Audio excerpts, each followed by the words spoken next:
Welcome back to another edition of Morning Joe and the Pro. I'm Marco D'Angelo sitting in for the Prez as I have all week.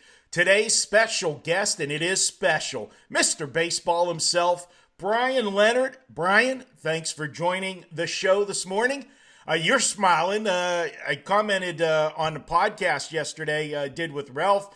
What a great baseball season you're off to. Rumor has it that you're doing so well in baseball that actually this week you are eating at restaurants that actually use utensils. Is that true? Not on my own giving. It's the wife that wants to go out and eat somewhere with a fork. So I guess we're going out for a dinner tonight, and hopefully we celebrate another day of winning. There you go. Tell our listeners, viewers, what that baseball streak is right now. Yeah, we've won all 9 of our featured plays in baseball, which means those are the ones that I sell to the clients. We've won 10 straight overall, as I had an NHL play in there. So I'm going for your record of 25 baseball winners in a row. Got a long way away, but it's amazing to me all the credit I'm getting for winning 9 in a row, 10 in a row overall with all sports. And here you did it 25 in a row, and I believe your highest favorite was minus 125. I hate to say it, but that's something we're probably not going to see again in our lifetime. Yeah, I know. I appreciate that, Bryan, and I will be rooting for you all the way up to 24. What if you're betting my plays all the way up? You still going to root for number 25? Well, let's see if we get there. I'll decide when we get there. You know, if I'm riding you and I got 24 wins and I can, and it's lose one bet, keep my record. I don't know, man. That's, I want that, whenever they see my tombstone, they're going to have Marco D'Angelo, November 6, 1961 to whatever that date is. And below it, only man to win 25 in a row, never laying more than 120 in baseball. That's all I got, man. What can I say? You've had a successful life in other ventures and also in the sports handicapping. It may be a pretty long saying right there on your tombstone. Unless I'm the one paying for it, then it's just going to say, Marco, he gone. Yeah, R.I.P. You won't even do that. You just put the 3 letters up if you're paying for it. All right, guys, let's look at Bryan. I know you're deep into the baseball, but we do have the championship of the CBI tournament tonight, or as I refer to it, can't bet it, the CBI. But you've got DePaul in South Florida. This game is at DePaul. This is that best of 3. First game was at South Florida. They won. Then DePaul comes back, gets the second game. And Bryan, the home team, going back last 3+ seasons now, 11 straight for the home team in this tournament straight up. We saw DePaul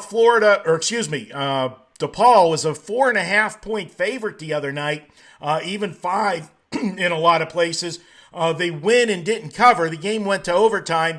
They won by 4. Now today with the championship game, and it's at the same location, we saw a drastic line move, and that line move is due to an injury. DePaul has probably their second best player out of the lineup, Eli Kane.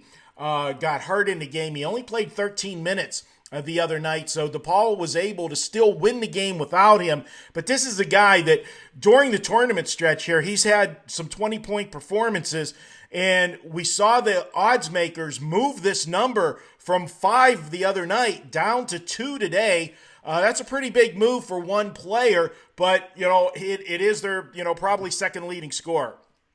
Yeah, it's a guy here that's his offensive rating usage is only 104, so which would put him like 5th, but he's second on the team in assist percentage. So that's a guy that's going to run your offense and be able to dish the ball. So yeah, I don't individually rate the college basketball players, so I really don't know from a computer standpoint how much he's worth. Obviously, the lines makers have a better deal on that than I do. I'll trust him in that regard, but yeah, it will make a difference, but luckily it's only the one game here, and we'll see what happens. And, what about your injured player theory? You seem to gravitate to these teams that have the injured player. You do. Having it in the championship game here is a little different, and you only got one game, because what I like about the injured player theory is I like to go with that team that first game, and then, of course, if they get the job done, I like to go against them in the next. it's a two-parter. I won't get a chance to go against them in the next. We only got one game sample size here because it's the championship. But playing at home, you think that they would be able to do it. South Florida is not the same team on the road that they have been at home, but it is a contrast of styles. And the styles are South Florida wants to slow this game down. They want to play defense. DePaul wants to go up and down the floor, and we'll see if they can get the job done 2 games in a row. The fact that he did go out so early in that last game, they played, virtually the 75% of the game without him. We'll see what happens tonight. I am probably not involved in that game. I will be on the baseball card tonight, and I haven't finished my NBA yet. I've been very selective this last week in the NBA because, Brian, most of the playoff spots, we know who's going to be in the playoffs for the most part. There's only a couple spots that we're doing, but everything else is pretty much just jockeying for position. And although we know these teams want to end up being, try to have that home court in the first round and everything, we know in the playoffs that we saw it last year with Golden State. They didn't care that they were the number 2 seed. They gave up early, in the final month of the season, not trying to chase Houston down for that home court advantage, and it didn't matter to them. But not everybody is the Golden State Warriors, obviously, and some of these other teams do need to jockey. But it's all about baseball. But before we jump into baseball with our resident Mr. Baseball right now, you've got the crown, that's for sure. We got to talk Final Four. All week I've been asking everybody, and I know we've done the videos. If you haven't checked out the videos, we had everybody pretty much everybody in studio this week. We did 2 sets on each game so you can get a variety of opinions. Brian, I know you did videos, so we won't go into big detail here, but just quick looking at the 2 games. Did anything jump out at you with the Final Four for Saturday? It's a shame that the line has moved on Virginia, and it's interesting because the vast majority of the public is on Auburn in this game, and I think it's like 67, 70%, something like that on the Auburn side. Yet the line continues to climb on the Virginia side. It's 5.5 everywhere. It opened 5, it's gone to 5.5, and I actually saw one of the offshores is gone to 6. One of the ones I respect. So it's basically the sharps on the Virginia side and the general public on the Auburn side. I don't want to say I want to side with the sharps, but I still think that's the team I want to bet. Now, I don't want to bet into a bad number, so I don't want to lay the 5.5 or 6. But this is going to be very similar to the Super Bowl, I think, where the public is going to come out and they're going to want to bet the underdog on the money line come late in the day on Saturday before the game goes off. So I'm hoping I get a really nice number on Virginia just to win that game straight up. If I can get something in the 220 range, I think there's some value right now. I think the lowest right now is about 240.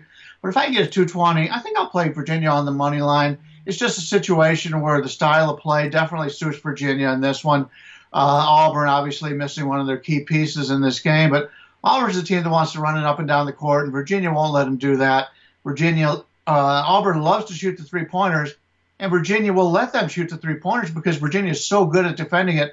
I believe they only allow 28.7% from long range. So the game sets up very well for Virginia. The public loves to play those underdogs on the money line when it comes down to these key games. So hopefully I can get the number I want. If not, I'll sit it out. There's plenty of other games to bet. Yeah, and to add, you mentioned about how I like the injured player theory. Well, obviously, the injured player theory comes into play here as Auburn got that first game without Okeke on Sunday against Kentucky, and now they will be facing the second game without him. And the big difference in that, as I pointed out in the video, Brian, is Kentucky had 1 day to prepare. They didn't know exactly what adjustments Auburn was going to make without him. Now Virginia's got game film from the Kentucky game to see what kind of, what patterns and rotations they went with their bench, who got the majority of the play, what plays they ran, and now they've got a whole week to prepare their game plan for Auburn without him. And I think that gives Virginia a big edge that Kentucky did not have in that game. And talking about Virginia, one of the things we know, they won a game they shouldn't have won. We all saw that. But one good thing about Virginia, that at the end of the game, when it comes clutch time, and if they're ahead by a few points and Auburn has to foul them, Virginia is a team that can extend the lead with their foul shooting. And so that's something that you got to look at down the stretch, and the fact that they've played these close games. Well, Auburn has too.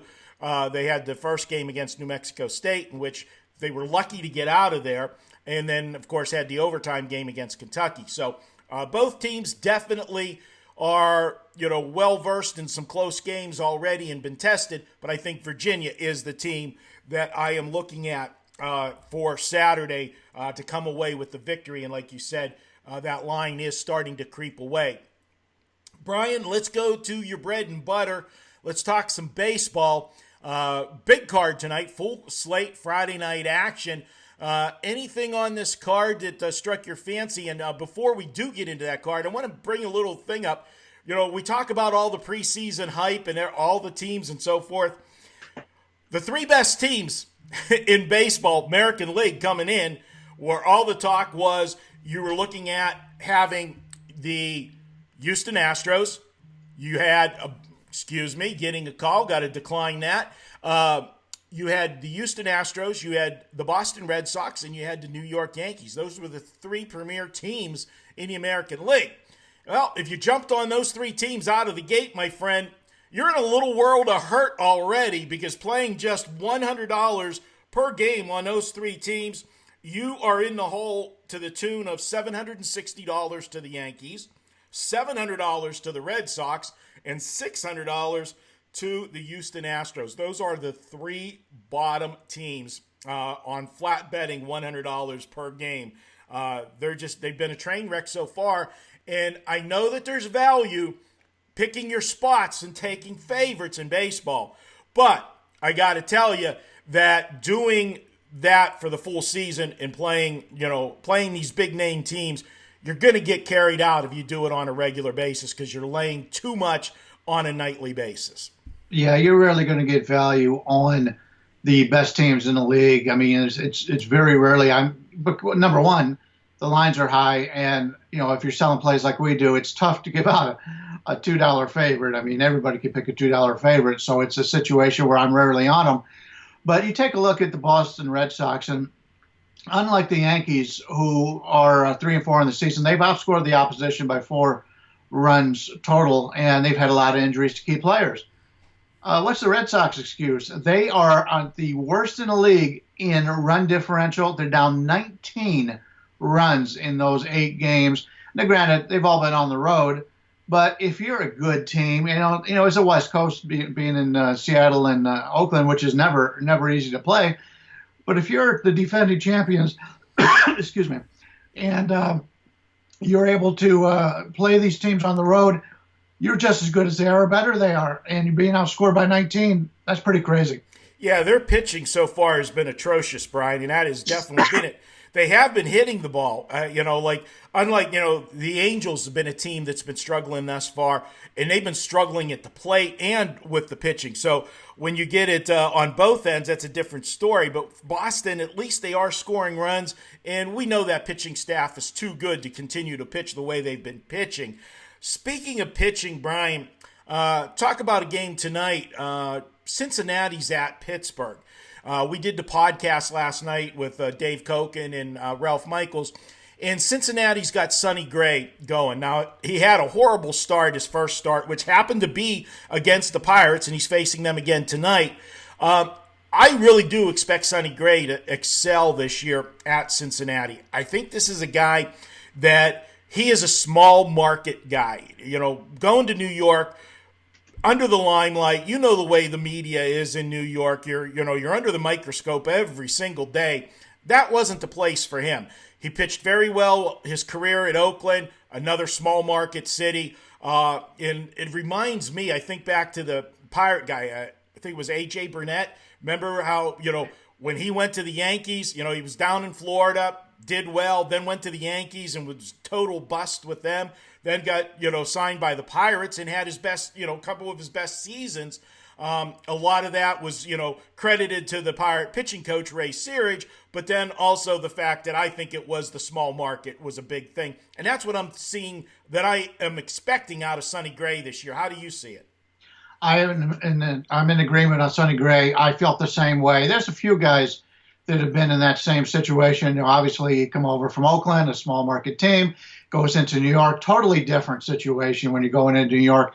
And even the players that have played for the Mets and the Yankees, they'll tell you it takes a certain kind of person to be able to deal with the media in those cities. And, we've seen it, and Philadelphia's been that way, the last few years. They get the guy cheering him all, beginning of the game, all of a sudden he strikes out, they start booing him on opening day. That's Philadelphia fans, that's New York fans, and that's the way it is. And we're all human beings, and I definitely feel there's value on betting him for the Reds this year. My only problem with that is the Reds aren't hitting. The Reds have scored 11 runs in 6 games, and it's a situation that right now I think the Astros have scored 14, but the Reds scoring 11 runs, it's tough to back them right now. I believe they've been shut out 2 of the last 3 games or so. It's just, and they've been playing at home. They've got 5 of their 6 games at home, and they're just not hitting. And the Reds, I like this team. We talked about this on the podcast a couple weeks ago or a week ago or so, and I talked about how I thought the Reds were a long shot to win this division. I liked them, but you're not going to win scoring 11 runs in 6 games. Yeah, Milwaukee's done. They picked up where they left off last year. Bullpen's been doing it again. Hader's been phenomenal out of the bullpen for them, and they're off to a quick start. A lot of people thought that they were going to regress off of last year's season. So far, they haven't. In the National League, Philadelphia, with the signing of Bryce Harper, off to a good start. That was the one team that everybody expected. But any surprises or disappointments other than, obviously the Yankees, Astros, and Red Sox? Any team surprise you so far? Either way, good or bad? You talked about Milwaukee, and right now Hader is their bullpen. Their next 2 best guys, one of them is going to be out for the season, obviously, and then another player back into their bullpen is out right now. He's coming back a little bit later, but they're 5-0 in 1-run games. And we talk about this going into the season, how that tends to regress the following season. Now, obviously, if you've got a dominant player like Hader and he's rested, that's a team that can win these games. Somewhat surprising to me that some money is coming in on the Cubs today against Milwaukee. I was really surprised. I thought that line was going to go a bit up in there, but I made Milwaukee 166 in this game, so I thought Milwaukee definitely should have been the right side, and the line was going to go that way. It hasn't. I'm a one-person handicapper. I'm up against the market, and the market's going the other way. There's plenty of other games to bet on, but that one kind of surprised me here. And on the season so far, we take a look at Seattle. Seattle's gotten off to a 7-1 start, but 6 of those games were at home, 2 of them away. But those 2 games weren't really away; they were playing neutral out there in Japan. And of course, with the players they have on that team, that was really the home team, even though they weren't classified as the home team there. So Seattle's been a nice surprise so far. But once again, once they go down the road and have to play a road game, we'll see what happens. But, we'll see some of these teams. Detroit's been a team that's played very well in 1-run games. They're 5-3 right now. But you got to take a look at everything overall, and it is a small sample size. One thing to go back to Milwaukee for our listeners, you've got to, because of that bullpen is such an integral part of the Brewers, you've got to look and see if Hader pitched the day before. Now, they did do it once this week. They pitched him on back-to-back days, which I was surprised. Usually they don't do that with Hader.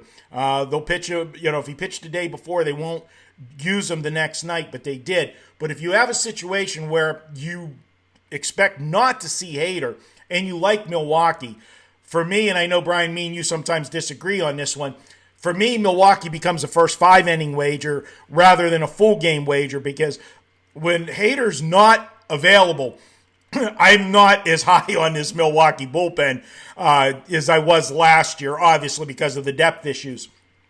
So for me, Milwaukee's full game wager with Hader available. Without him, if my numbers say I like Milwaukee, I'm going to go first 5 if I feel he's not going to be available. And that's something that, again, you've got to know the bullpens. You got to know the rotations that the coaches, like to use. And a lot of times it's even important to look at those 7th and 8th inning guys, because they're just as important, because we just don't see pitchers going 7 and 8 innings anymore and then handing it over to the closer in the ninth inning. So those guys are important too. Know who is and isn't available with it. Anything that you like on the card tonight you want to share with our viewers? Yeah, first off, I have 2 plays going today. I've got an afternoon play and an evening play. You can pick those up on the website. And once again, we're going for our 11th and 12th straight winners there, which would be the 10th and 11th in Major League Baseball. I do have a free play this afternoon in the Miami-Atlanta game up on the site over at WagerTalk.com. I've already bet that one. I like that one. Here's one that I think still has some value out there, and this game will be the Dodgers in Colorado. I made this game, the Dodgers minus 152, so I'm leaning with the Dodgers here. I talked about the Dodgers earlier in our podcast, earlier in the season, how loaded this team is. I talked about their starting rotation. They've got 7, 8 guys that could be pitching for any team in the league. When you take a look at individual players offensively, they're just loaded. They hit lefties really well, 11% better than the league average. I've got them across the board having advantages in starting pitcher. I like Maeda, 16% better than Tyler Anderson, who was really Colorado's best pitcher just a couple of years ago. Then he's had some injury problems. They sent him to the bullpen. He's probably the weakest starter that they have, and they're going with him at home today against the Dodgers. The bullpen, Colorado's got a little bit of advantage in the bullpen, but I like the Dodgers bullpen also, although they haven't pitched that well so far this season.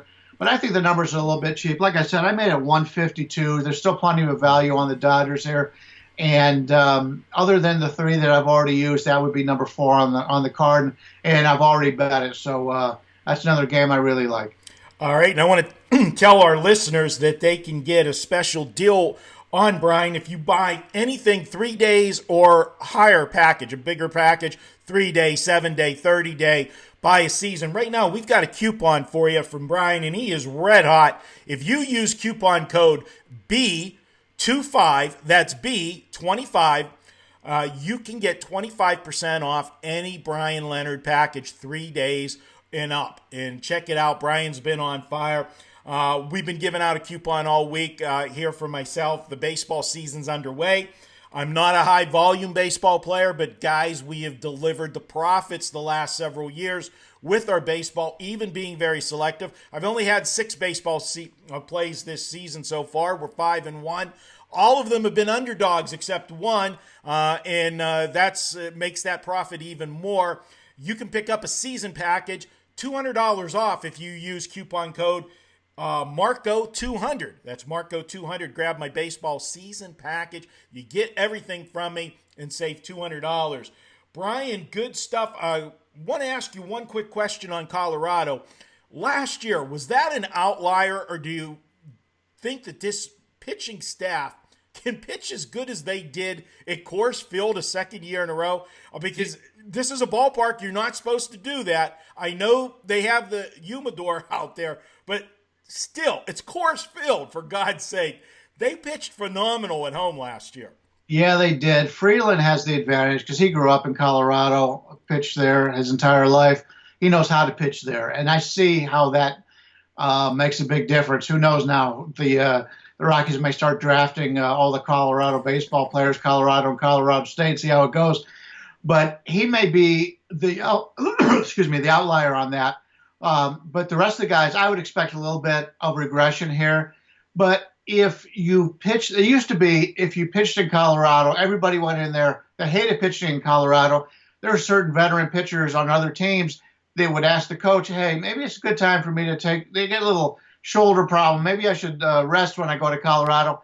Now you know whether it's the humidor or what it is, I don't know. But when people have success there, it builds confidence. And these pitchers for Colorado, they did it before. There's no reason why they can't do it again. That's the mental aspect of it. I think that's an advantage for them there. So I think there is going to be some regression, but it wouldn't surprise me if they pitch once again well at home. All right, Bryan, good stuff as always. I appreciate you joining me for Morning Joe and the Pro, and good luck with your streak.